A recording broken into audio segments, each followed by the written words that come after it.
porque as tuas misericórdias se renovaram sobre nós nesta manhã. Obrigada porque a tua bondade e a tua misericórdia estão aqui nesse lugar com cada uma. Senhor, nós honramos a tua presença, louvamos a ti, Senhor, porque tu és aquele que nos ensina, que nos inspira, que nos restaura, que restaura aquilo que está quebrado dentro de nós. Eu sei que as meninas que vieram aqui nessa manhã, ou porque estão interessadas pelo assunto, ou porque certamente tu vai ministrar os corações, assim como no meu, e vai nos usar como instrumento de ministração, Senhor. Eu te agradeço, Pai. Eu te agradeço porque tu és o único que vai à frente, endireitando todo o caminho passado, tortuoso, e faz um jardim florido e novo. Nós te pedimos nessa manhã, usa, Senhor, a pastora Leila com graça, sabedoria e discernimento espiritual, para que nessa manhã nós tenhamos um tempo de cura, que nós tenhamos um tempo de restauração, que cada uma que entrou aqui, ó Deus, saia uma nova pessoa. Em nome de Jesus, colocamos as nossas vidas debaixo da terapia do Espírito Santo. Amém, Senhor. E é o melhor terapeuta que existe. E aceitamos esse trabalhar que vem de ti, Senhor. Sim, Senhor. Em nome de Jesus. Amém. Amém. Antes de nós começarmos, eu quero agradecer oficialmente a cada uma guerreira. Esse grupo é de guerreira, né? Fala sério. Né, Andressa? Fala sério. As gurias ficam na live, a live cai, eu acho que 400, não, 13 eu contei, não sei se 4, né? Mas 13 eu contei. Caiu e voltam. Esse post, olha, glória a Deus pela vida de vocês. A gente tá, nós sabemos das dificuldades que, é de noite, é live, é Instagram, o pessoal já tá se enlouquecendo também com Insta, porque são muitas lives. Mas também o lado bom é que a gente está gravando agora. Então, eu queria só dar algumas instruções. Vocês coloquem no mudo, né? Mutem aí. E a segunda é que eu vou conduzindo algumas perguntas, que são perguntas que eu já tinha conversado com a pastora Leila. Mas eu realmente gostaria da participação de vocês.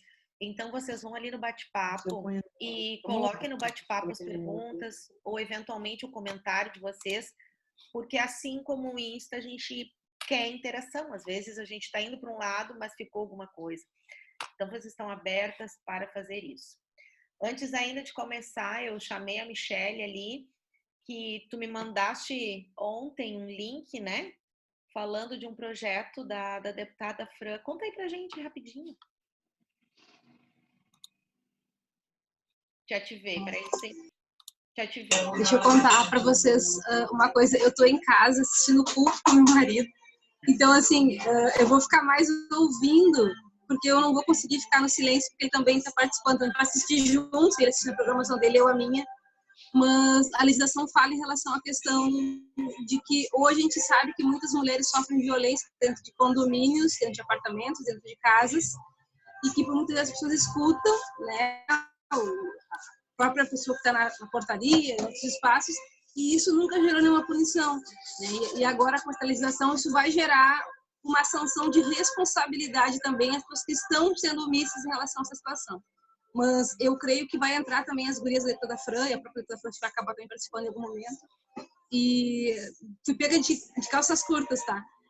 Acho que seria importante, daqui a pouquinho, Paula, a gente compartilhar com as gurias a legislação, né? Isso vai ser bem legal, assim, porque o que acontece? A casa, ela protocola o PL, mas ele ainda não é lei, né? Então, ele é um projeto ainda.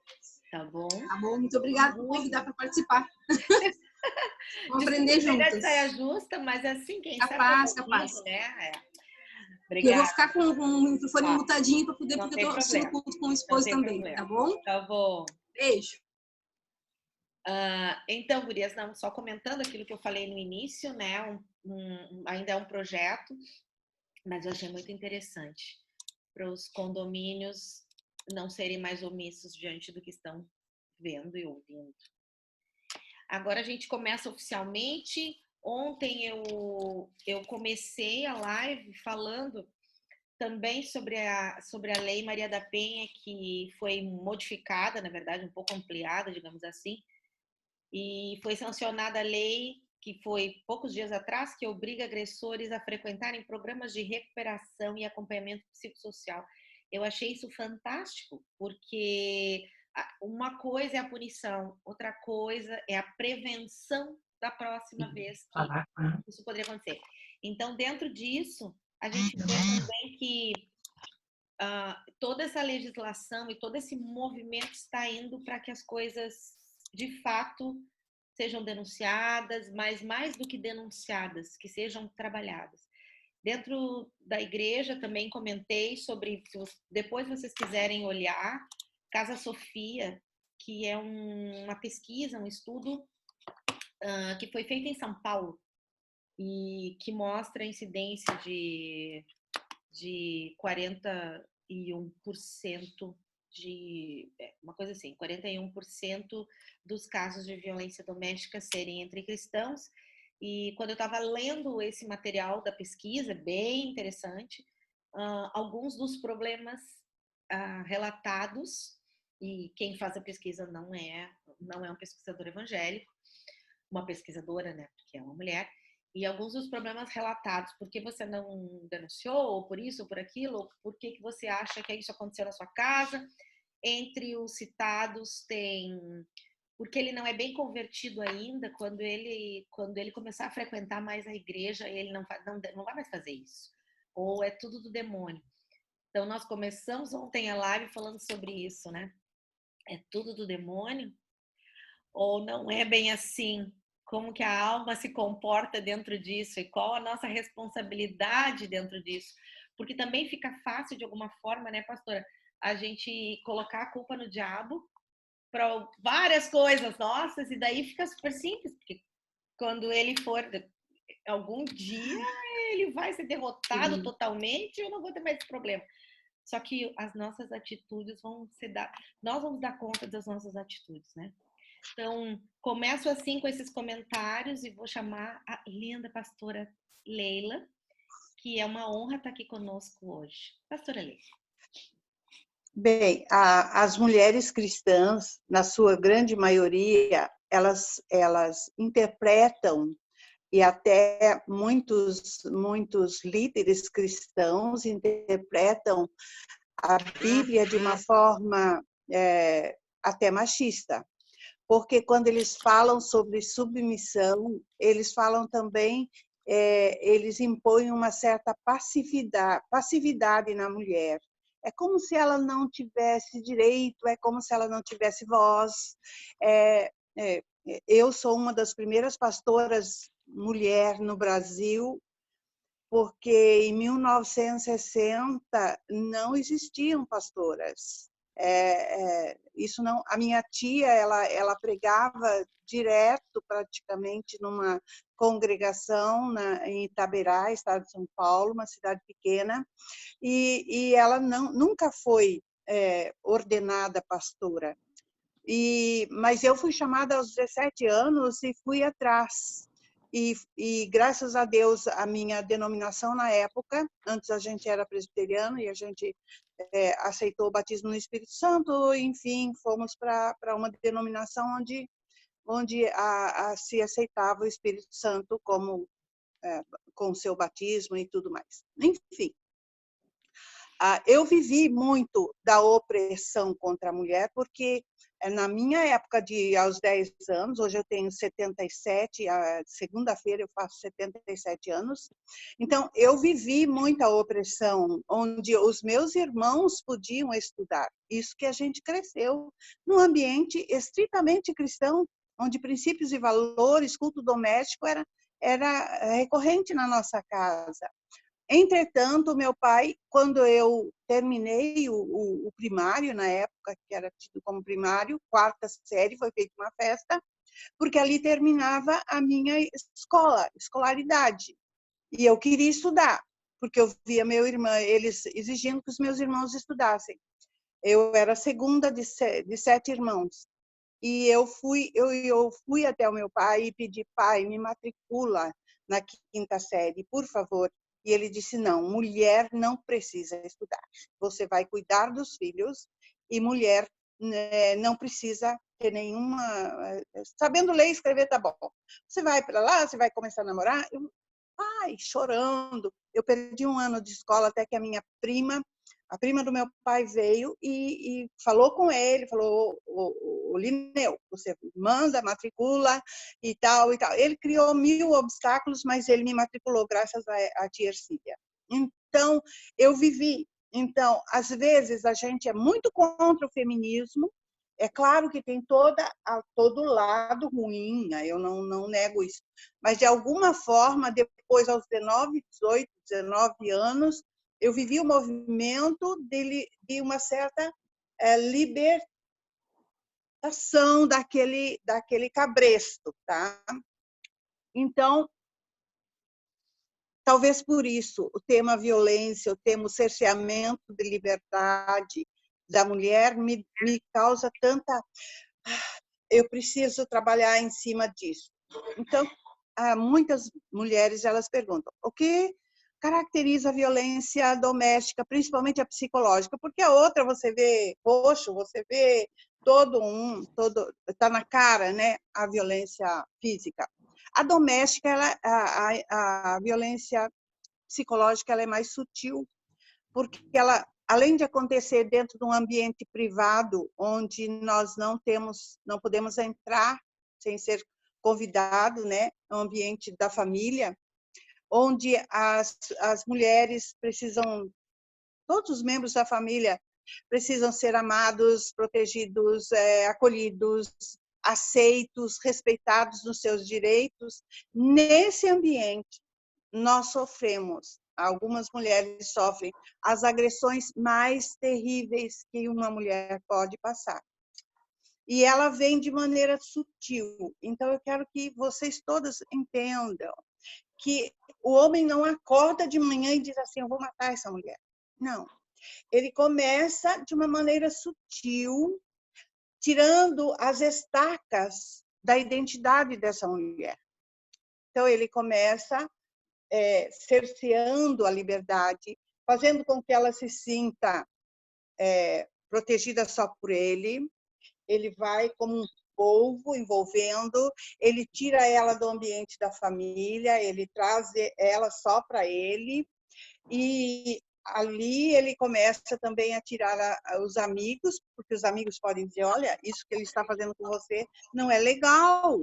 Então, começa uma violência aí, onde, de maneira sutil, ele vai manipulando, ele vai tomando conta, a mulher perde o seu senso de valor, ela já não se acha tão bonita, ela já não se acha tão importante, então ela perde a autoestima, o senso de valor próprio e o senso de competência. E ela, então, agora é presa fácil para ele. Tá? Então, ele começa os xingamentos, começam o cerceamento da liberdade. Não, você não vai hoje tomar café com as amigas. Não vai. Por quê? Porque não vai. Eu não quero que você vá. Então, começa aí todo um processo onde a mulher se vê numa teia de aranha. E dentro da casa, as crianças estão observando. E, gente, não é só a mulher. Temos os filhos. E a mulher começa a se sentir... O que me causa tanta vontade de libertar? Que Jesus veio para libertar os cativos. Ele veio para restaurar a nossa dignidade como mulher. Então, a igreja tem que olhar para isso. Uma mulher que tem o olhar para baixo, tem a sua postura como se fosse uma inferior, uma mulher que está sempre chorando na igreja, ela merece esse olhar da igreja, que é, em tese, quem vai proteger também essa mulher, né?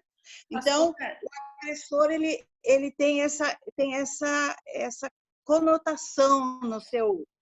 Às vezes são narcisistas, às vezes eles têm transtornos mentais, uhum, às vezes é só porque ele foi criado num ambiente onde a violência era a maneira de interação entre os membros da família.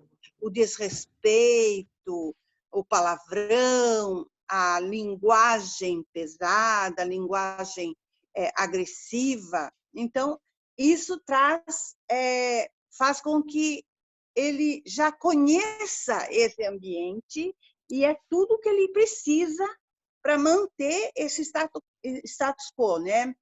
Então, ela se caracteriza por hostilidade, agressividade contida nas palavras e nas atitudes que inferiorizam a mulher, causando danos e transtornos não só nela, mas também nos filhos. Tá? eu Então, ia lhe toda perguntar mulher sobre precisa isso. ser olhada. Eu ia lhe Fala, filha. perguntar sobre isso. Bom, gente, eu trago alguma interação aqui também. Eu vi que a Michelle ali colocou repetição da linguagem do amor, desse amor primitivo na base da violência. A minha pergunta, assim, às vezes algumas mulheres ficam por tempo nessa situação de violência psicológica, mas quais as consequências para a vida dela? Então, ela vai perceber em que no dia a dia, seja no trabalho, seja com filhos, seja com família. Quanto mais tempo ela fica na violência psicológica, mais ela é afetada. Mas na prática, que danos eles causam?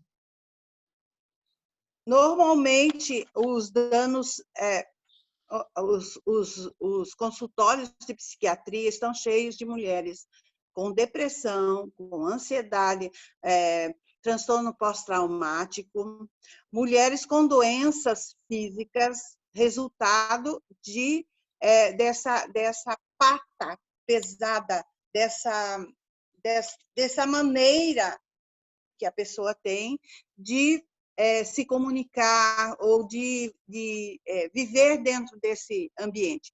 Ela pode não falar, ela pode engolir, mas isso vai até câncer. Vai produzir até câncer, tá? A mulher vai engolindo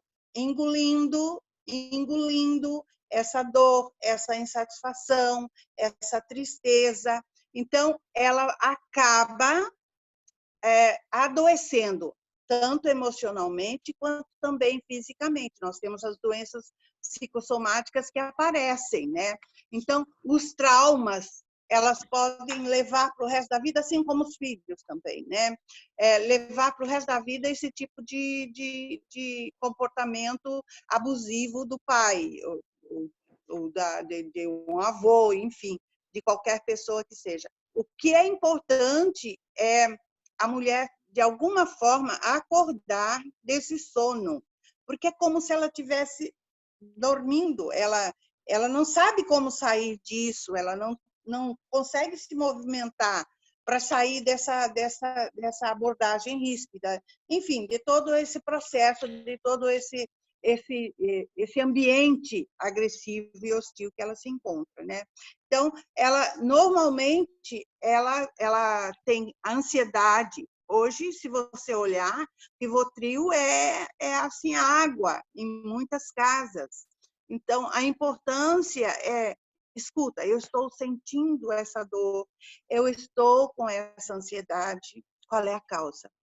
Não é tomar só o remédio, é descobrir a causa da doença, tanto emocional, quanto também a doença física.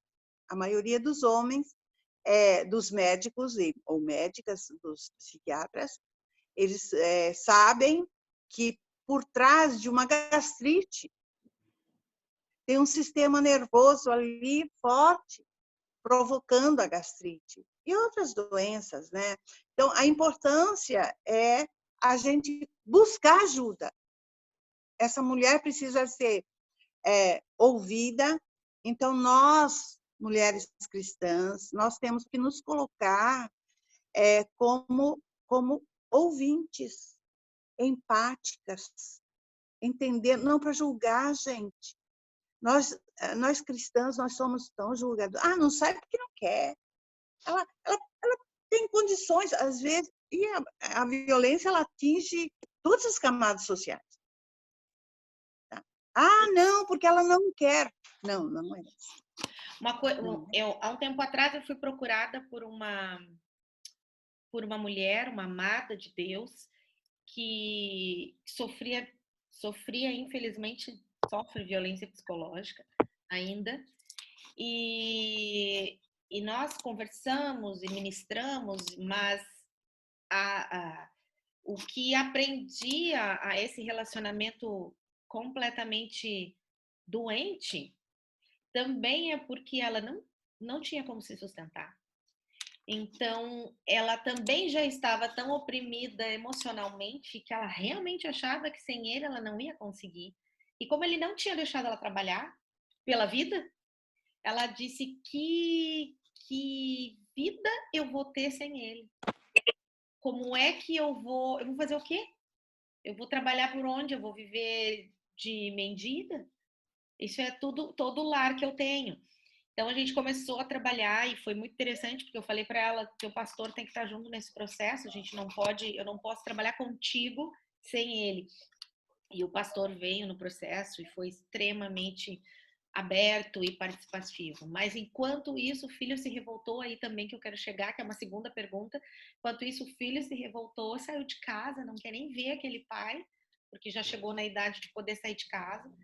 E então, assim, essa é uma pergunta, né? Uma questão sobre a parte econômica. O que eu falei para ela foi: não é verdade, faz parte das mentiras que o diabo usou para te convencer.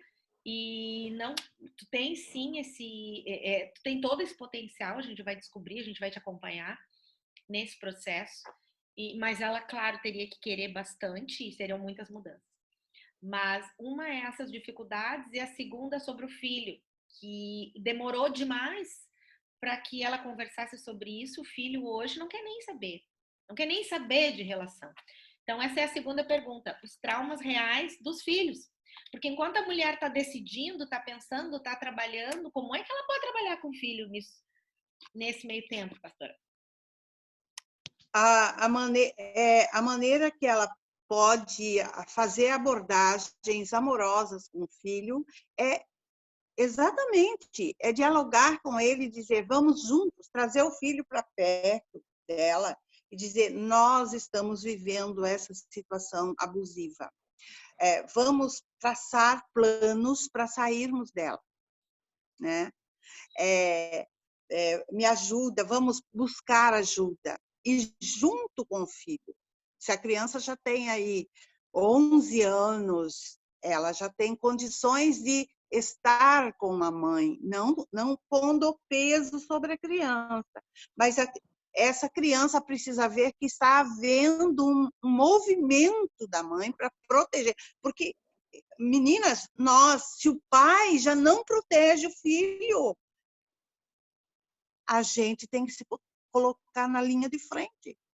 Então, a mãe, o meu papel como pastora de um rebanho é pastorear o coração dessa mãe, elevar a autoestima dessa mãe, de preferência, se eu puder, eu levo numa loja, ou arrumo ela, arrumo os dentes dela, arrumo a cara dela, né? Levo num salão.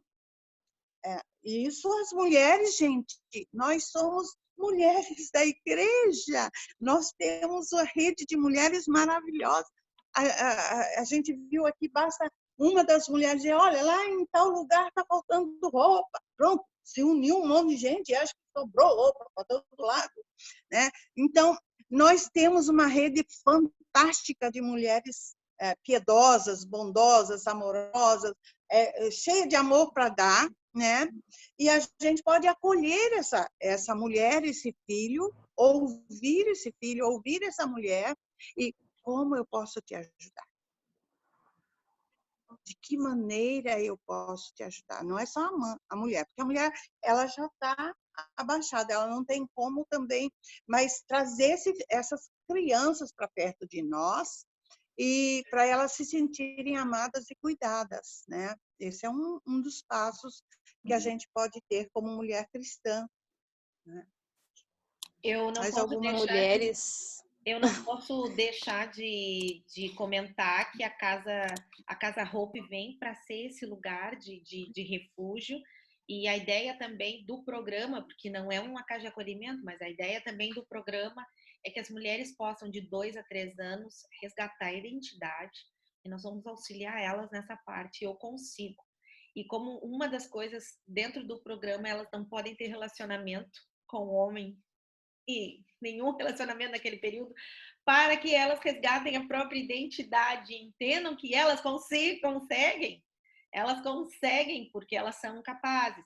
E com isso a gente não está fazendo nenhuma apologia para feminismo e nada disso. A gente está dizendo que eu tenho a minha identidade, eu tenho uma identidade única e um chamado único. E até que ela consiga resgatar isso nela, porque senão a relação fica de dependência, né? Eu não existo porque eu só existo com ele. Eu só existo baseado nele. Eu queria fazer uma pequena pausa aqui e chamar a Andressa, porque eu sei que tem algumas meninas aqui que ainda não casaram e ela vai dar um pequeníssimo testemunho aqui, rolou aqui na internet, de uma relação abusiva e uma das pessoas que eu atendi, aliás, ela já tinha visto sintomas de uma pessoa com atos de abusador antes e mesmo assim casou, e obviamente que a relação piorou e muito no abuso. Andressa, tu tá por aí? Olá, me ouvem bem? Gurias, meu nome é Andressa, eu tenho 30 anos e há 7 anos atrás eu iniciei um relacionamento, né? Na época eu tinha 23 e a família dele era da igreja. Ele não frequentava, enfim, era uma igreja muito rígida e ele não frequentava. E eu conheci ele num momento muito frágil, assim, da minha vida, né? Onde eu estava tendo algumas perdas na minha família e um tratamento, minha mãe estava se tratando de câncer. E foi bem no período que eu conheci esse rapaz. E ele foi um bálsamo para mim no início, porque tantas coisas ruins aconteceram e ele estava ali o tempo todo. E eu não percebi que eu estava entrando num relacionamento super abusivo, né? E os meses foram passando e eu já não saía mais para ver os meus amigos, né? Eu já não... Era muito difícil para mim ir na igreja, porque ele não concordava com a igreja que eu ia, daí eu também já deixei de ir. Também não ia na dele, né? Deixei de ter amigos, assim. Então, foi um período muito difícil. E ele questionava muito a minha família também, não concordava com muitas posições do meu pai, da minha mãe. Então, aquele cerco de pessoas tão importantes para mim foi ficando cada vez mais restrito. E isso tudo aconteceu assim de uma forma, na verdade, acontece de uma forma muito no inconsciente da gente, né? A gente está tão dentro da relação que a gente acaba não se dando conta. E as pessoas falavam para mim: "Nossa, Andressa, tu não sai mais, a gente não consegue mais sair contigo para comer uma pizza, a gente não consegue sair para ir no shopping, a gente não consegue sair para tomar um café, porque tu nunca pode, tu sempre tem outras coisas para fazer, ou então ele vai junto contigo." E daí eu não conseguia ter momentos de intimidade com as minhas amigas, né? Então, passei por alguns momentos, assim, até em shoppings, em lugares abertos, assim, bem constrangedores. E no final do meu relacionamento, depois de 2 anos e meio, eu orando para Deus, né? Deus, me mostra se eu tô no caminho certo. Porque, gurias, entendam, a gente fica completamente cega, né? A gente não percebe aquilo. Tu fica num estágio que tu imagina que aquele é o melhor amor que tu pode ter. E que se tu perder aquele, tu tá ferrada. Tu não vai ter ninguém que te ame mais como ele. Tu não vai ter ninguém que te cuide mais como ele te cuida. Então, eu tava nesse estágio. E no final já tinha várias... Eu tinha uma amiga de muitos anos E eu sempre corria para ela quando acontecia alguma coisa no nosso relacionamento, quando a gente brigava e, enfim, discutia. Até que um dia ela falou para mim, olha só, eu não quero mais ouvir, porque tu fala isso há tanto tempo e eu tô aqui te dando tantas sugestões de como sair desse lugar que tu tá, que eu não aguento mais te ver sofrer. Então eu não quero que tu me fale mais, porque além de tu tá sofrendo, eu tô sofrendo, porque eu não consigo te tirar desse lugar. Então tu não fala mais nada pra mim. E aquilo mexeu muito comigo, porque era uma amiga que eu tinha há mais de 15 anos. Então eu pensei, meu Deus, se ela não quer mais me ouvir, quem vai me ouvir? E aí eu comecei a voltar no raciocínio. Eu falei, cara, então tem alguma coisa de errado. Se ela, que é minha amiga, não quer mais me ouvir, se a minha família já não concorda com esse relacionamento, ele não vem na minha casa, eu vou na casa dele, mas é um ambiente muito frio. A mãe dele gostava muito de mim. Eles eram em 3 meninos, então ela nunca teve uma filha mulher, né? Então, quando eu ia na casa dela, ela me mimava demais. Era um ambiente gostoso de estar com aquela mulher. Mas o ambiente em si era muito frio, o diálogo era muito curto. Então, enfim, não era um ambiente onde eu me sentia super à vontade. E aí, no final desses 2 anos e meio, eu estava tendo um momento muito, muito meu íntimo, assim, com Deus. E o Senhor falou para mim, e que foi onde deu o clique, virou a chave e eu despertei. E o Senhor falou, Andressa, não foi para isso que eu te chamei. Não foi para isso que eu te resgatei. Não foi para isso que eu fiz o que eu fiz na tua vida para tu viver nesse relacionamento. Então aquilo disse, e eu ouvi a voz, gurias, audível de Deus, me dizendo isso de uma forma muito doce, como ninguém tinha falado ainda. Então é isso, o Espírito Santo, né, o nosso melhor terapeuta. E ali eu disse, ok, então tá, chegou ao fim. Só que não chegou ao fim, porque a minha decisão para ele não importava, porque ele tinha o domínio da relação. Então ele falou, não, imagina, como assim tu vai terminar comigo? A gente vai terminar? Não, tu nem vai conseguir fazer as tuas coisas sem mim. Não, nós não vamos terminar. E eu ali, não, nós vamos terminar. Não, nós não vamos. E gurias, assim, ó, eu passei alguns meses da minha vida sendo monitorada por ele. Então, eu saía do trabalho e ele estava me esperando na porta do trabalho. E eu, com medo, ligava pro meu pai. Pai, vem me buscar. Meu pai me buscar. E me levava na aula de noite. Eu ia num shopping, ele aparecia do nada. Eu não tinha nem tempo para correr para lugar nenhum. Então, assim, foi um tempo muito difícil. Eu lembro que foi bem perto do Dia dos Namorados. E na época, ele me mandou 112 mensagens no WhatsApp. E as mensagens, elas eram enormes, eram textos, não eram tipo frases, eram textos enormes. E eu falei, meu Deus, o que eu vou fazer, né? Porque eu já dei um basta, eu já não saio mais para não encontrar ele, meu pai e meu irmão andam me escoltando para subir para baixo, em todos os lugares. E aí a minha mãe falou, vamos na delegacia da mulher, vamos denunciar. Porque já que ele não está entendendo como que é de uma forma amigável, vamos então para a delegacia da mulher. E, gurias, eu tive uma experiência péssima na delegacia da mulher. Isso faz 6 anos atrás.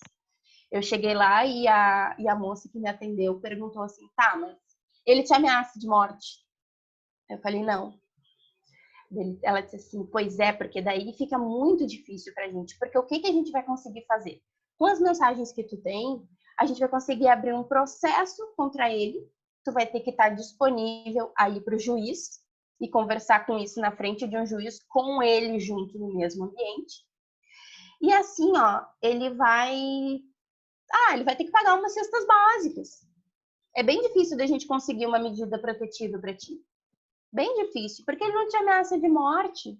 Então, vai ser bem difícil. Então, eu resolvi não abrir aquele processo. Porque eu pensei, eu não quero que ele pague cestas básicas, eu só quero viver em paz.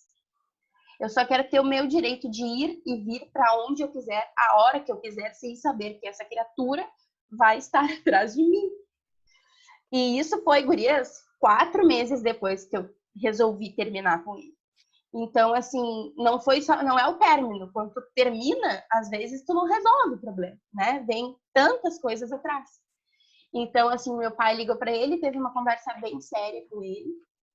E ali aquilo cessou, né? E ele disse: olha, infelizmente eu preciso que tu pare, porque a Andressa tá com medo de sair na rua, ela tá com medo de trabalhar.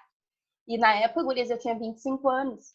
Então, assim, foi um processo, né? É um processo, ele foi deixando isso de lado, assim, eu fui conseguindo reestabelecer coisas na minha vida, né? Tem lugares que para mim até hoje são difíceis de ir, porque são lugares que eu acho ainda que eu poderia encontrar ele.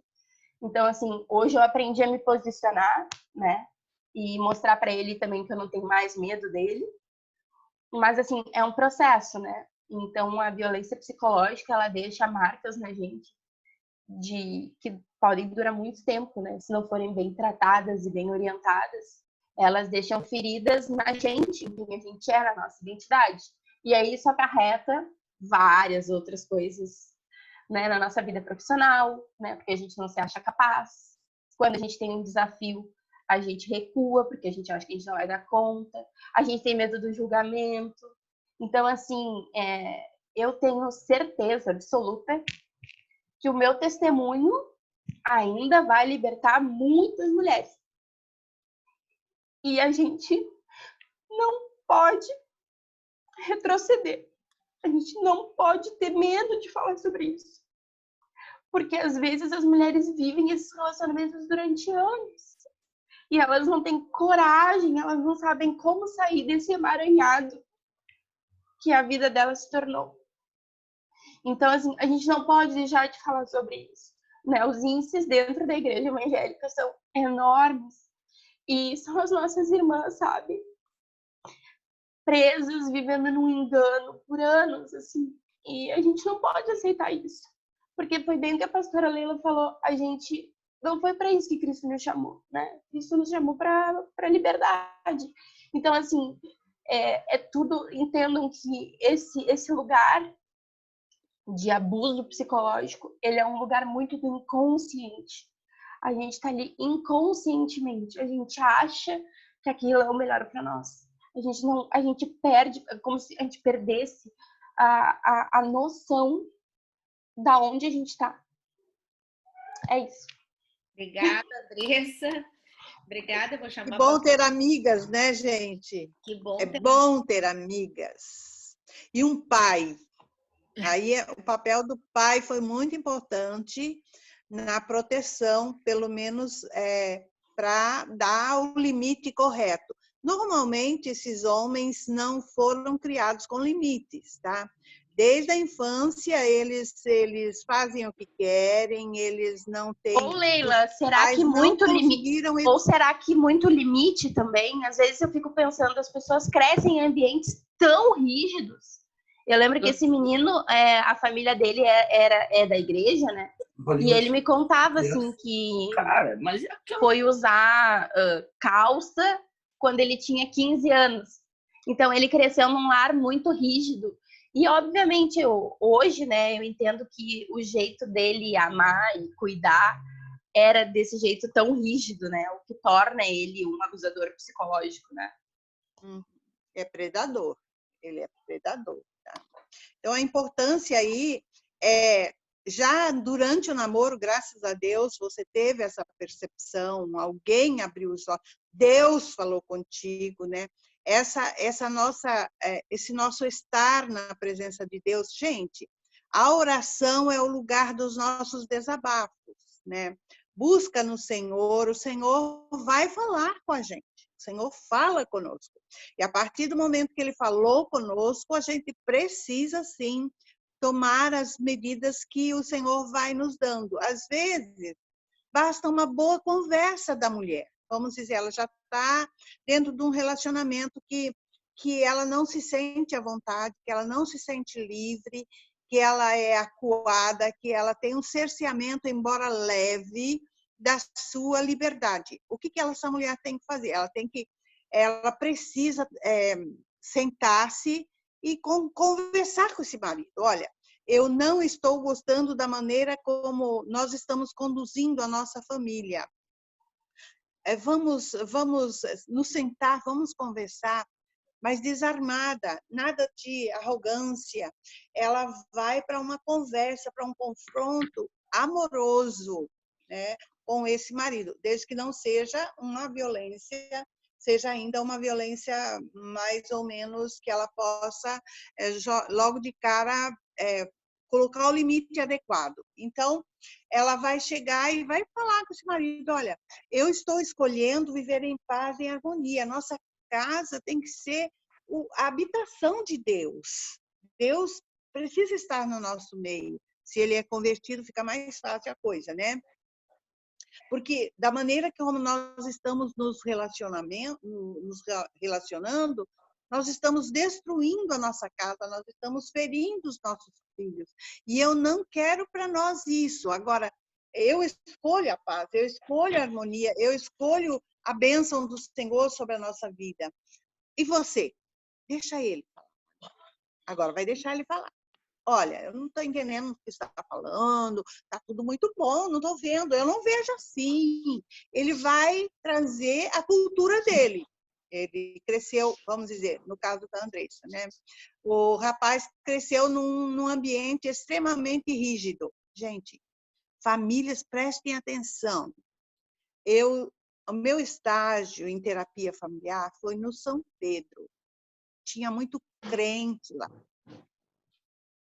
As famílias rígidas, elas produzem esquizofrênicos. Isso era uma coisa que me acendeu assim o olho muito grande, tá? A rigidez não vem às vezes só do marido, vem da mulher também. Sabe, mulher fanática que esquece a família para cuidar só da igreja, tá errado. Gente, a nossa prioridade é o Senhor e a nossa prioridade número 2 é a família. Você pode trabalhar fora, claro, e deve, mas o seu coração, a sua família tem que estar bem, psicologicamente, alimento, rotina. Filhos pequenos, principalmente, eles precisam de horário para as coisas, eles precisam de todo um cuidado materno e paterno. Então, a importância aí é a mulher se perceber dentro de um relacionamento abusivo e dar um para-te quieto nisso, como a Andressa fez. Né? Não, isso não está bom para mim, eu saio fora. Ela estava namorando. Num caso, dentro já de um casamento. Eu respeito você, mas você não está me respeitando. A importância é essa. É o diálogo. Enquanto há diálogo, que bom, você ainda pode fazer alguma coisa. Então, essa é a primeira abordagem. Em seguida, ele não muda, ele não quer mudar, ele não quer buscar ajuda terapêutica ou aconselhamento, ou seja, enfim, buscar ajuda é importante. Então, agora, ele não quer, com a sua conversa, não demoveu ele, você vai buscar ajuda lá fora, nas redes de apoio, tá? Então, tem a igreja, tem, como a Andressa falou, geralmente nas delegacias mesmo da mulher, a mulher chega lá com o olho roxo. Ela deve ter feito alguma coisa para merecer esse olho roxo. Às vezes, a família de origem, vamos dizer, a Andressa teve o apoio total do irmão e do pai, e claro, da mãe, mas a pai e o irmão se colocaram como a proteção, muro de proteção à volta dela, certo? Ótimo, maravilha. Mas, às vezes, a mulher vai buscar apoio na família de origem dela. Ela está casada com o marido abusivo, porque também o formato que ela tem de família e de homem o pai era abusivo com a mãe dela. Então, o que que acontece? Ela, inconscientemente, ela buscou um abusador, entendeu?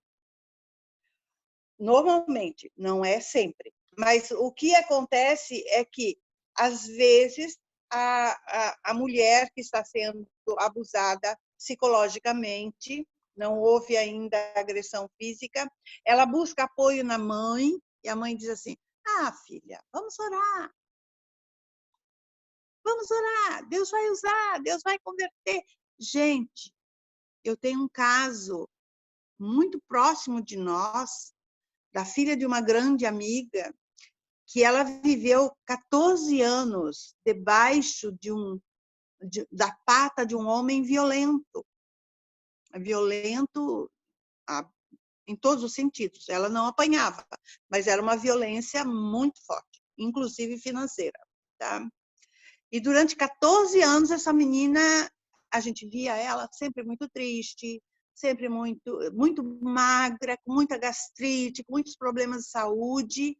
E a minha amiga, que é uma amiga que a gente praticamente, desde 14 anos, a gente convive na igreja e depois nos tornamos amigas muito íntimas. E eu ficava, meu Deus, mas não pode ser só isso, porque na nossa frente o rapaz era um gentleman. Mas o meu marido era muito engraçado, porque esse rapaz não me engana. Então, até o dia em que ela fez uma abordagem para ele e ele disse, ele foi grosseiro com ela e ela disse: não, eu estou orando, fulano, eu sei que Deus vai fazer uma obra no seu coração.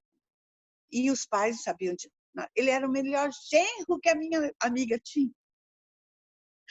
Ele era maravilhoso aos olhos dela, né? E por isso a filha se calou tanto tempo. Eu estou orando e Deus vai fazer uma obra no seu coração. Gente, esse rapaz era pastor, tá? Pensa. E Deus vai mudar o seu coração aqui em casa, nós vamos ser felizes. Ele olhou para ela e falou assim: nem ore porque eu não quero mudar. Ela falou: então hoje os meus pais saberão quem é você. E ela foi para o irmão dela, que era vizinho de porta, e conversou com o irmão. E daí a saia levantou, claro, né? Ele foi colocado fora de casa, enfim, todas as coisas. Ela estava perdendo o apartamento dela. Era uma coisa horrorosa, gente. O filho dela perdia cabelos, tochas de cabelo. É muito sofrimento. Então, a família precisa ter esse olhar. O que está acontecendo? Chamar, perguntar, porque esses homens abusivos, que são abusivos psicologicamente, eles não têm noção do mal que eles estão gerando no coração dos filhos. Tá? Bom, o Senhor restaurou essa moça num outro casamento e o Senhor fez algo lindo na vida dela, porque ela orava também, né? Então, mas foram anos de sofrimento também depois, como a Andressa bem falou. Então, a importância é os nossos olhos de mulheres cristãs, mulheres cuidadoras, estarmos atentas às mulheres que sofrem em silêncio muitas vezes. Então, importante uma pergunta é isso. Que eu estava pensando. Fala, meu amor. Enquanto a senhora estava relatando, porque eu conheço alguns casos de algumas mães que levam os filhos para a terapia, mas que elas não mudam a relação. Então, mas quando se vem com os filhos extremamente afetados já, então vamos levar para a terapia. O quanto adianta que o meu filho seja acompanhado terapeuticamente, mas que de outro lado não estou fazendo nada. E quando a gente diz não estou fazendo nada, não é, ninguém está aconselhando aqui, todo mundo sai e vá se divorciar, não é isso? É procurar ajuda, é dar um basta, no sentido da relação psicológica, porque o outro só faz aquilo que eu permito que ele faça. Então, a culpa não é só do outro, eu estou sendo conivente com aquela permissividade, o tempo vai aumentando, né? Mas aqui o meu comentário é, porque eu também já atendi assim, não, mas o filho começa a se cortar, ou se machucar, ou aquilo tudo, mas eu levo ele, só que a relação não muda dentro de casa. E o quanto essa terapia tem algum valor, né? Normalmente, quando eu atendo uma criança com alguns índices de que essa criança está com ansiedade, ou está deprimida, ou está com algum tipo de transtorno, eu trago os pais junto, tá? Ou numa reunião em separado. Porque a criança, gente, ela começa a apresentar alguns sinais de que ela não está bem, mas ela é o bode expiatório do disfuncionamento da família, do relacionamento conjugal, muitas vezes, tá? Então, um casal que está em divórcio, vamos dizer assim, já no processo de divórcio, a criança não aprende na escola. Eu já atendi muitas crianças que a escola mandou os pais buscarem ajuda para a criança, mas o problema não era a criança, o problema eram os pais, tá? Então, a maioria das crianças, elas começam a apresentar dificuldade na escola e apanham, às vezes, em casa, porque estão apresentando dificuldades na escola, ou conversando muito na escola, ou coisa assim, mas, na verdade, quem precisa de tratamento não é a criança, é a relação conjugal. Então, a importância é que a gente possa estar atenta à família como um todo, porque a esquizofrenia, ela se apresenta como naquela pessoa, para que todo mundo olhe para o esquizofrênico, não olhe para a disfunção da família como um todo. Por isso a Bíblia traz a função correta para a família. O pai ame a sua esposa e proteja. A mãe respeite o marido. É claro, todos devem se honrar uns aos outros. Lá em Colossenses, se vocês depois quiserem estudar esse texto, Colossenses capítulo 3, versos 18 até o final do texto, tá? Como que é uma família saudável. Vocês têm que ter uma noção do que é uma família saudável. Uma família saudável. E depois, se vocês quiserem, gente, eu posso passar isso tudo para vocês, o que é uma família saudável, tá? Por exemplo, nós vemos muitos meninos, filhos de crentes, de pastores homossexuais. E a gente fica falando, nossa, que guri! Onde se viu esse guri? Gente, a disfuncionalidade está no casal. Não adianta. Ou é uma mãe extremamente castradora, ou é um pai extremamente rígido, ou é um pai abusivo, enfim. A família é o lugar das nossas maiores alegrias, mas é o lugar onde as nossas maiores dores acontecem. Então, o casal precisa ser tratado, a família precisa ser tratada, não só o filho. Tá? Eu acho que eu respondi, né? Pastoras, bom dia. Eu acabei deixando o marido assistir o culto dele. Falei, amor, eu não vou conseguir ficar só ouvindo. Mas o que eu acho importante a gente poder compartilhar aqui, gurias? Eu trabalho com famílias já há 22 anos, tá?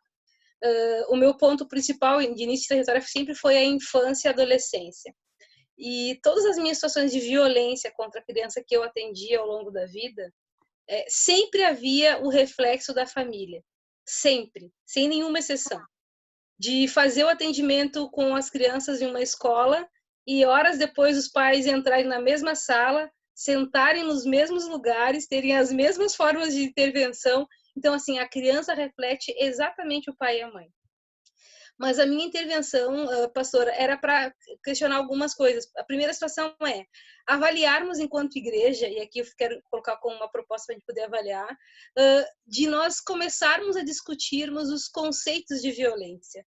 Eu vejo que isso é um dos maiores problemas que nós temos hoje, porque A Andressa foi, assim, maravilhoso o testemunho dela, tem que ter muita força para compartilhar, e a gente sabe que tudo que Deus faz tem propósito, Andressa. Que bom quando a gente usa isso pro bem de Claro, outras. está curada, né? Amém. Então, assim, o que a gente vê que muitas vezes, pastora, as mulheres não sabem, nós não sabemos o real conceito de violência. Eu posso dizer que quando eu iniciei minha trajetória nessa área, uma das primeiras coisas que... Eu sou de Pelotas, tá? Pelotas nós temos um núcleo de atenção à criança e adolescente, que é o NACA, que trabalha especificamente violência sexual contra crianças e adolescentes. Então, nós da rede tivemos que fazer um curso de imersão durante 1 ano, trabalhando desmistificar a nossa cultura de violência. Porque eu só vou conseguir compreender o dano do outro quando eu compreender que o mundo é muito maior do que o que eu conheço.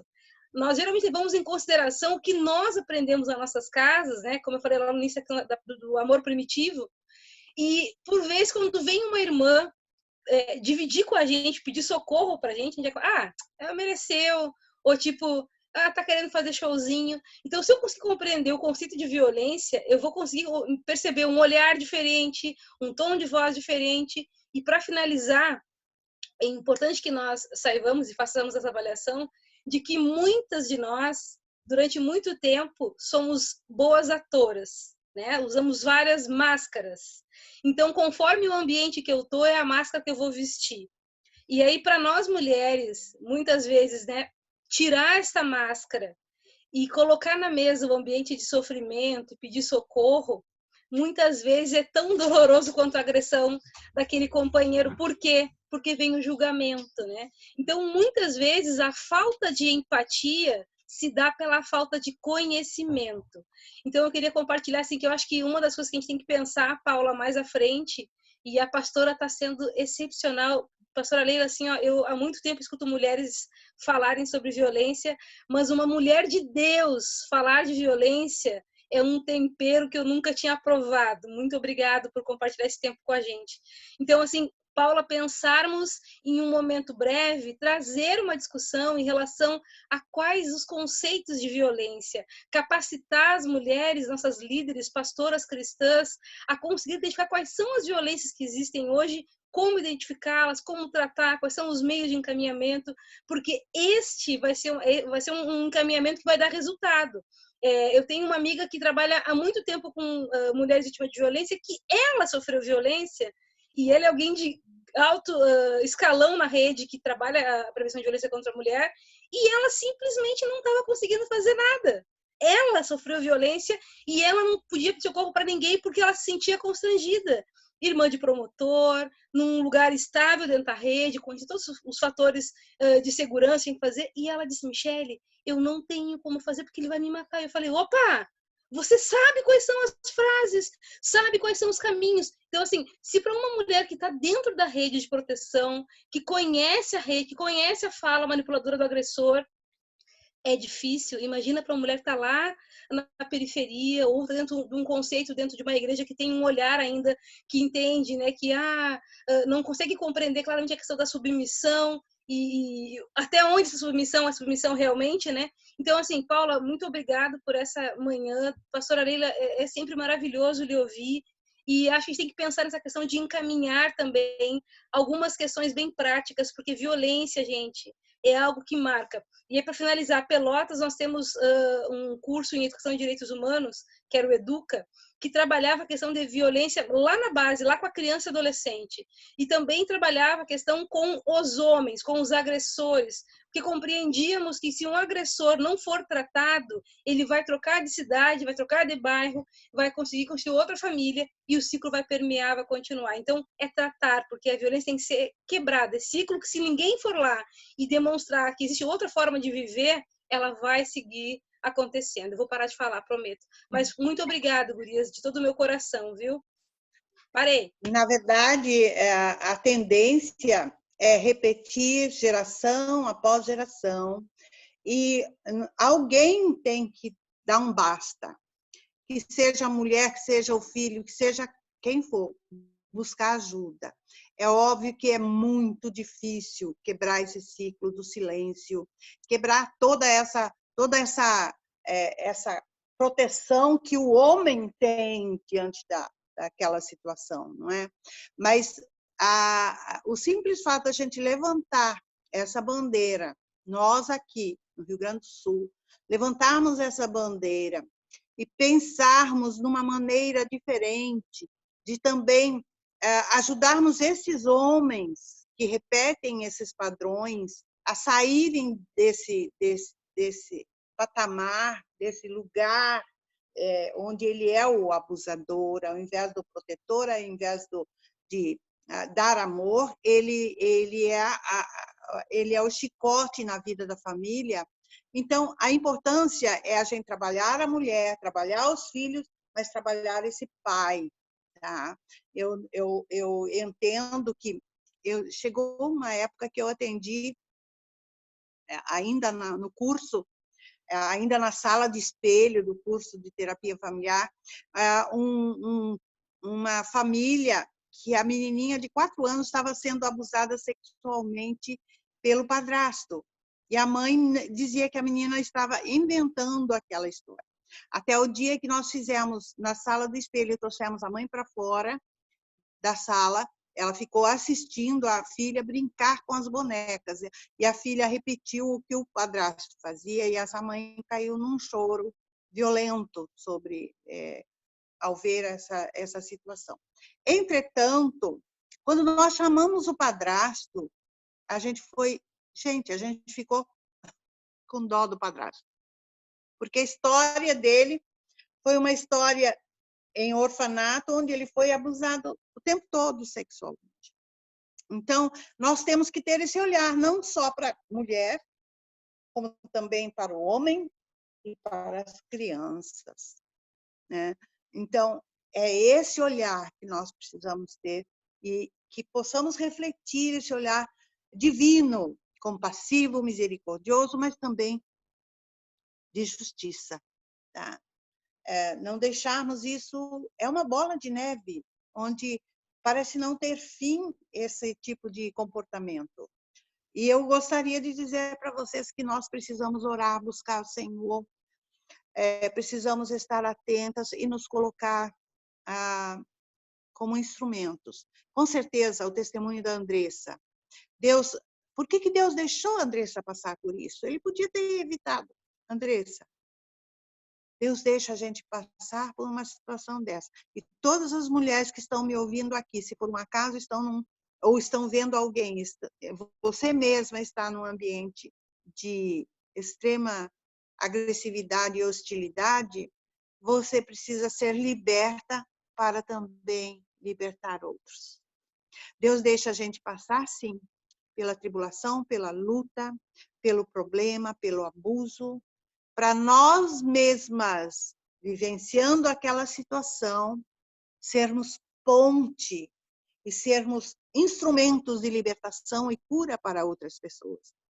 Mas nós só conseguimos fazer isso quando nós mesmas já fomos curadas, libertas e completamente livres dessa opressão. O Senhor não nos criou para sermos oprimidas, para sofrermos. O lugar que Jesus ocupa na minha vida é um lugar. Ele veio para libertar os cativos. Ele veio para me libertar de toda a servidão. Então, o conceito de submissão aí precisa ser muito bem estudado, né? Para que a gente possa entender o que é ser submissa e o que é estar debaixo da pata de alguém controlador, de alguém que quer ter o poder sobre a mulher e sobre os filhos. Então, isso é muito importante, tá? Mais alguma pergunta? Porque acho que está no final, né? Eu queria agradecer também a participação da Michelle aqui, que acho Sim, muito bom. bem importante, e eu também queria agradecer o testemunho da Andressa. Esse assunto a gente não tem como conseguir parar por aqui. Eu amei porque as meninas colocaram ali no bate-papo, pediram o seu material, pediram que a gente disponibilize. Eu gostei aqui o comentário da Cristiane aqui, uma mulher curada cura, isso mesmo. E eu estava me lembrando e pensando no que a pastora estava falando, de colocar diante de Deus, buscar ajuda, mas colocar diante de Deus o que nós estamos enxergando e não tapar o sol com a peneira, porque esses relacionamentos abusivos são pessoas doentes que precisam de tratamento. Então, não é só nós que adoecemos, os filhos adoecem, mas a gente tem um doente que a gente está fingindo que é são. A gente está fingindo que não está enxergando. Então, na verdade, o ciclo inteiro adoece e é, sim, nossa responsabilidade. Mas Deus vem, eu estava me lembrando quando a senhora estava falando de Abigail, com aquele marido Nabal que não tinha noção, né? E como Deus restaura a vida de Abigail, e Deus se importa com a mulher, Deus se importa com o casamento, Ele se importa com o que a gente passa. E eu queria terminar esse tempo, Curias foi gravado, alguém falou aqui, a Rô falou, eu fico pensando agora que nas igrejas os pastores também precisam. E isso é algo que a gente entende que as igrejas, como instituição, ainda não estão tão preparadas para receber essas mulheres que vêm e conversar e dar um direcionamento. Não são todas, algumas já sim, dar um direcionamento de como que eu vou tratar a partir de. E eu digo isso porque já aconteceu algumas situações onde eu fui falar com um pastor em relação a um esposo, em relação a alguma situação, e já teve uma situação que eu me lembro que eu falei, pastor, o senhor disse para ela aceitar ele de volta. Ela está há anos nessa situação abusiva. E até a nossa conversa, eu disse, bom, então eu não posso fazer mais nada, pastor, agora é contigo. E ele me disse, mas eu também fui abusador. Eu também, ele não falou com essas palavras, né? Mas eu também já aconteceu, e a minha mulher foi perseverante, eu fiquei, eu disse, bom, mas e por conta disso todos vão mudar sem intervenção. Do mesmo jeito que tem alguns que estão mais preparados, eu acho que isso é um assunto que a gente tem que trazer, tem que estar mais preparado. Então eu vou pedir para a pastora Leila dar essa finalizada conosco, mas também vou lhe pedir para orar por essas meninas, por essas meninas que estão aqui, e eu creio que porque elas vão ser usadas no Senhor. Também, se alguma precisa de uma oração específica que quiser colocar ali no bate-papo, pode colocar agora. Mas, caso contrário, eu vou pedir para a pastora Leila finalizar e orar por nós e orar por essa mulherada que está aqui. Eu gostaria de fazer um desafio para todas as irmãs que estão na nossa sala de bate-papo, para cada uma se colocar diante do Senhor, para que o Senhor te use como uma pessoa que pode se libertar se você estiver numa relação abusiva, mas também que possa se colocar como instrumento do Senhor para libertar os cativos, porque foi para isso que Ele levantou a igreja. Foi para isso que Ele nos levantou, para libertar os cativos e curar aqueles que vêm para o nosso rebanho. Então, não é só nos enchermos de muita teoria. Acima de tudo, vamos amar como o Senhor nos ama. A igreja tem muita religiosidade, irmãs. Muito pode e não pode, né? Mas nós precisamos nos encher do amor de Deus. E olhar para as pessoas com esse olhar de Deus, olhar de compaixão, de misericórdia, de graça, não para julgar. A situação do outro é diferente da minha. Então, vamos nos levantar como intercessoras, como mulheres de oração, mas quando eu falo oração, é orar e ter ação. A palavra oração é orar e não esperar que Deus faça tudo bem. Bem, acorda. Nós temos que ter ações que libertem os cativos. Quando Deus me deu a visão da prisão, dos aprisionamentos, eu não entendia bolhufas. Eu achava que pastorear era ensinar princípios da palavra só, e enfim. Mas não, vai muito mais, vai além. Tá? Se você percebe, sabe, aquela irmãzinha que você vai abraçar na igreja e ela se encolhe toda, vai buscar. Por que será que ela se encolhe? Por que será que ela se afasta? É uma pessoa adoecida. Então, por favor, vamos nos levantar na rede como mulheres libertadoras. Mulheres que são instrumentos do Senhor, flechas na mão do arqueiro. E vamos libertar as cativas. Elas não têm força, mas eu tenho. E eu falo para os maridos. E você para com isso. Porque senão eu vou buscar os lugares competentes para te frear. Então, nós também somos educadoras. Nós estamos educando nossos filhos e nossas filhas, tá? Para terminar, eu vou contar a minha história. Bem rapidinho, bem rapidinho. Assim. Eu tenho 3 filhos, 2 meninas e um menino. E a Simone, mais velha, já era casada.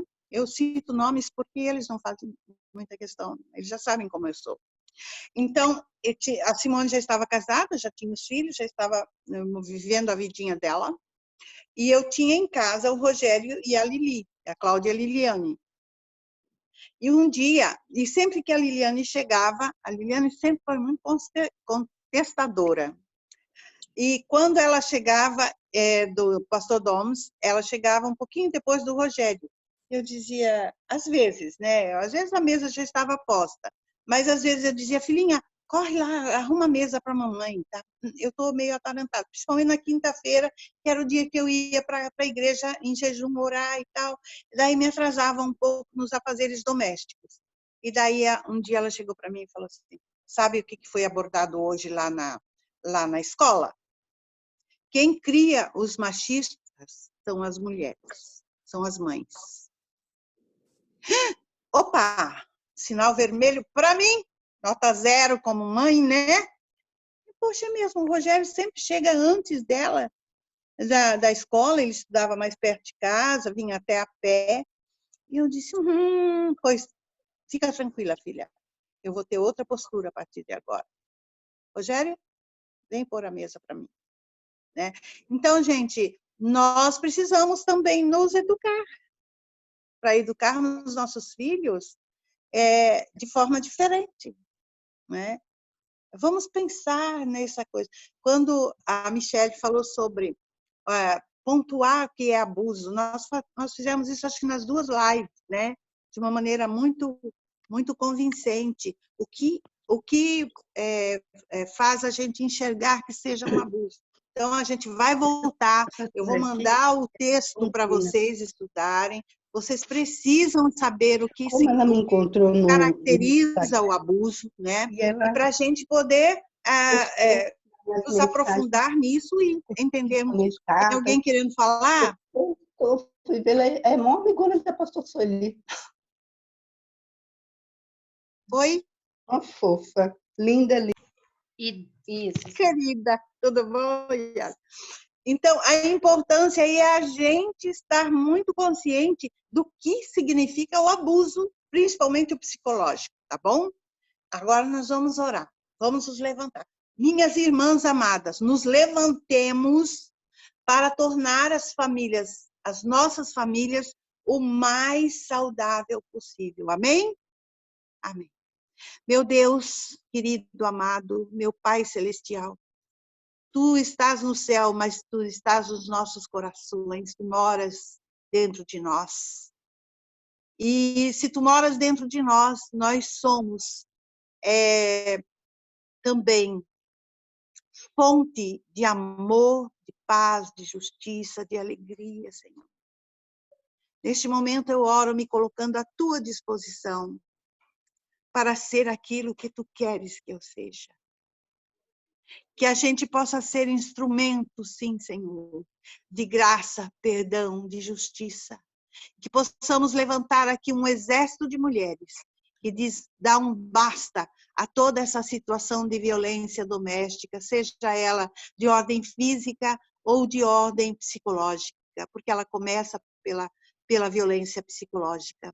Pai, em nome de Jesus, eu te peço que cada irmã que esteve nesta sala de bate-papo conosco, ela possa se colocar à tua disposição, Senhor, para ser canal de bênção e de libertação para tantas outras mulheres. Guarda-nos, Senhor, debaixo das tuas asas, nesse tempo de angústia e de pandemia, que nenhuma das nossas casas seja atacada por este mal, mas também que nós possamos nos precaver contra toda palavra agressiva, palavra desrespeitosa para com o outro. Em nome de Jesus eu te peço, abençoa a Paula, abençoa a Andressa, abençoa cada irmã que está conosco nesta sala. Guarda-nos no teu amor e na tua graça, Senhor. Que saibamos também colocar os limites para que o outro não use da sua força para nos cercear a nossa liberdade. Sê conosco, Senhor. Ensina-nos a amar, porque nós não sabemos. Ensina-nos a perdoar, porque nós não sabemos. Em nome de Jesus. Amém. Aleluia. Aleluia. Eu queria, enquanto a pastora estava terminando ali, nós estávamos, a Rogrejó, que está aqui também, nós estávamos em janeiro, num treinamento na Casa Hope, no Texas, onde elas trabalham com mulheres com vítima de violência e violência psicológica e traumas, né? Que é como a gente vai trabalhar também. E nós estávamos com um grupo de intercessão um dia, agora em janeiro, e nós estávamos orando com as mulheres, com as líderes de lá, e a Judy Capps, que lidera esse ministério, ela disse, Deus me deu uma palavra para o Brasil, e eu nem sei o que essa palavra significa. Mas a palavra, e ela falou isso em inglês, e eu estava traduzindo, ela disse, mas a palavra é em outra língua. A palavra é basta. E ela disse, eu não sei o que é isso, mas eu sei que é isso que Deus quer para o Brasil. Basta! E eu disse para ela, enough. Basta. E ela disse, basta. Não queremos mais isso no nosso meio. Não aceitamos isso. Vamos levantar a nossa voz e não aceitar mais. Vamos levantar a nossa voz e declarar o dia aceitável do Senhor. Basta!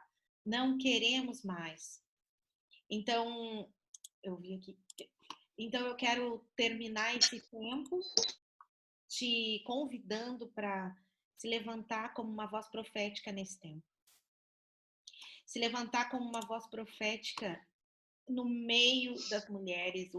Eu tenho feito isso aqui na minha casa, eu acho que um contra-exemplo também.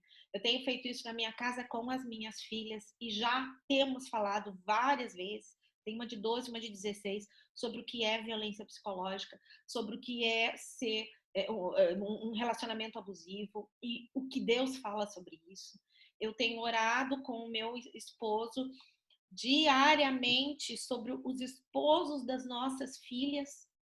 E essa semana, quando nós estávamos orando, e nós oramos juntos de noite, nós estávamos orando pela adolescência deles, porque se elas são adolescentes, eles são adolescentes, para que Deus livrasse. Nós começamos a orar pelos traumas para que eles não tivessem nas famílias, e começamos a cobrir os nossos futuros genros em oração, para que as histórias deles sejam histórias de vida e não de dor. E basta mesmo. Então, eu quero... Ok, Cris, podemos ficar depois, sim. Eu quero terminar dizendo isso. Essa é a nossa voz profética para esse tempo. Alguém aqui perguntou no bate-papo, eu achei ótimo. Gurias, vocês gostaram desse tempo aí? Deem um okzinho. Sim, eu vi umas carinhas lindas. Esse assunto, né? Alguém perguntou aqui... Amei, ai, que coisa linda vocês. Alguém perguntou aqui, vai continuar? Como é que a gente volta para trás, né? Não dá, né? Não dá, né? Kátia? Como é que a gente volta para trás e finge que esse assunto não existe? Não dá? Pastora Apóstola Mônica aqui também dizendo maravilhoso. Bom, gurias, a ideia é sim continuar. Inclusive, aproveitando o gancho aqui, eu já conversei com ela sobre a participação da pastora Lisiane Baia e algumas novidades aí que a gente tem sobre esse tema que a gente está preparando. Eu não acho que são em 1, 2, 3 vezes que a gente esgota um assunto como esse, não tem como, ainda mais que a gente sabe que isso é uma realidade hoje. A pastora estava falando e eu tenho uma prima que está doente na cama por um relacionamento com um homem esquizofrênico há anos. E ela se refugia nos ministérios da igreja, servindo ao Senhor. Então, são dores como essa, e eu digo aqui refúgio porque eu sirvo ao Senhor na igreja por alegria e não para ficar fora de casa. Então, são doenças emocionais que nós vamos continuar tratando sim, Gris. A gente também está colocando aqui, muito bom. Então, nós vamos terminar aqui por hoje. Eu quero honrar a vida da pastora Leila, essa mulher de Deus preparada para um tempo como hoje, não é verdade? Então, eu quero fazer, antes da gente terminar, aliás, segunda-feira eu soube, um passarinho me contou que é aniversário dela. Então, quero que vocês bombem com mensagem, com tudo, videozinho, manda, porque essa mulher está sendo levantada para um tempo como hoje. Mas a gente vai desmutar aqui, não sei se a palavra existe, mas a gente vai tirar aqui e vai dar um forte aplauso para ela, honrando a vida dela. É para Jesus, mas é para ela, porque ela se dedicou. Ontem passou por todas aquelas perrengues e não desistiu. Hoje de manhã já estava pronta lá e era isso. Tempo maravilhoso, tudo a ver com a Casa Hope, disse a Kátia aqui. Muitas igrejas não sabem lidar com essas mulheres, disse a Deise. Assunto muito bom e necessário. Bom, tá na hora. Vamos tirar o mute aqui, todas vocês, para que ela possa ouvir. Tiraram? Tirem para que elas possam ouvir. E nós vamos 1, 2, 3. Dá um forte aplauso juntas!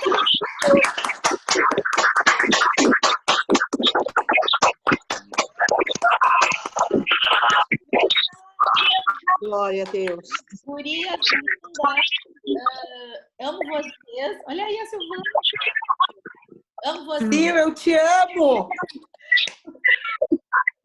Que bom que vocês ficaram aqui. Agradeço a presença. Ele está dizendo maravilhosas, tempo bom. Isso tudo foi gravado, estou desligando aqui agora.